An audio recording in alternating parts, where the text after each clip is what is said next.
but I'm kind of done with sudden death overtime. I don't like it. I don't like sudden death overtime. Ugh. I don't like it in anything, but I really don't like it in hockey. Now, I'm not sitting here saying that they need to change the rule. They're not going to change the rule because no one agrees with me. And so I'm not saying they should change the rule.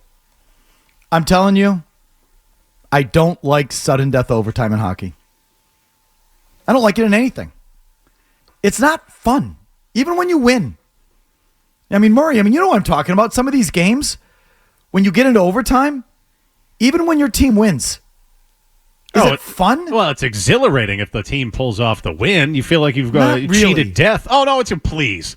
You know, you've had like 19 beers. You're sitting there waiting for the worst to happen, and then they pull it off and you win in overtime, and it's it's the best. Now, leading up to it is the worst. It's the roller coaster ride to hell. But if you get the sweet taste of victory, there's nothing like it. It's almost always a bad goal. Oh, like yeah. Last night. Yep. You know. Yep. Sloppy. It's either the goalie blows it, which the BU goalie did. It's either a bad goal on the goalie, or it's a sloppy, or it's a bad bounce, or it's lucky. That's almost always how these games end, right? I'm just kind of done with it. I don't love it. And it's been building. As I've been telling you, I've said this, that I think what is fast becoming one of the most overrated things in all of sports is these multiple overtime sudden death NHL playoff games. Overrated. They take too long. The quality of play suffers the longer they go. They tend to ruin a series or change the series. You play 3 overtimes in game 1. Just look at what game 2 and game 3 look like. And I've been out on that for a while. You know that. I'm also kind of out on sudden death. I don't love it. It's never a good goal. It's almost never a good goal. So it's like the team that deserves to win sometime, and I'm not telling you BU did. I mean, I didn't watch the whole game. But I don't like sudden death in anything. I've been telling you for a while that I think the NFL, not that they do pure sudden death anymore, but now starting on the 3rd possession or whatever, it's sudden death. I've been saying for a while what Belichick proposed. It should just be a 10-minute timed period. I like what the NBA does. It's a 5-minute timed period. It's not sudden death. Soccer, if you care, went to sudden death some time ago. I was like a decade ago. They called it the golden goal. They don't do it anymore. They did it for a time, and then they scrapped it. They play set overtime periods. I think they play 2 15-minute overtime periods, if I'm not mistaken. And again, not in like club matches. They don't play overtime at all. They have ties. But in elimination situations, World Cup, is it 2 15-minute overtimes, I think? But they're not sudden death, Maz. They just play the periods out, and whoever wins. And if you're asking me, that's what I would want hockey to do. I'd want them to have, I don't know, call it 7-minute overtime periods, not sudden death. And every period, you take another player off the ice. So the first 7 minutes is 5-on-5. The next 7 minutes is 4-on-4. And then you go 3-on-3. But not sudden death. 7 minutes feels long, but you play a period of 3-on-3 hockey. And whoever wins. I don't know. I'm kind of done with sudden death. And hold on, let me grab my pen and make note of this. So it's Mike Felger. It sounds like a Wiggy proposal. Yeah, it's pro-boredom, anti-exhilaration is what I hear. Okay. And yesterday he was ranting about the fact that, just sit there and watch the golf and enjoy the golf and be patient about everything. I don't need to go to quad screen. That's true. This is a separate topic. And it's crossing sports, which you hate.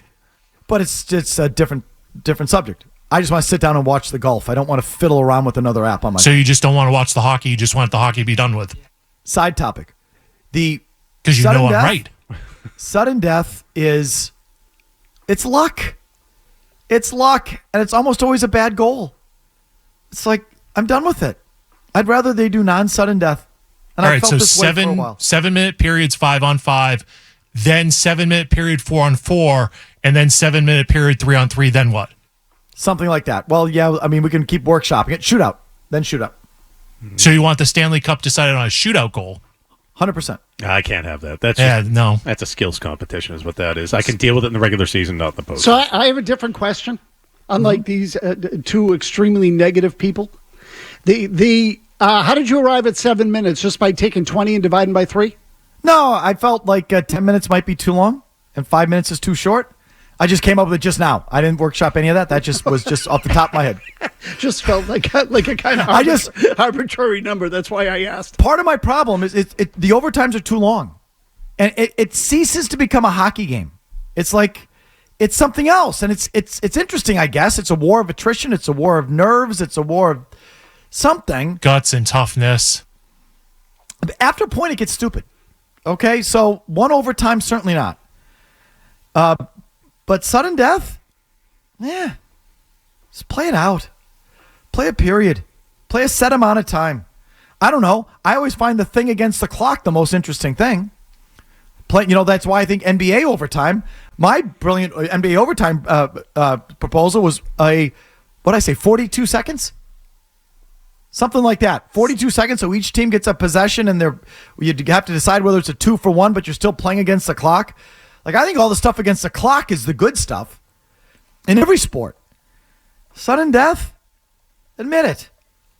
The goal itself is almost always a letdown. It's like, that's how it ends?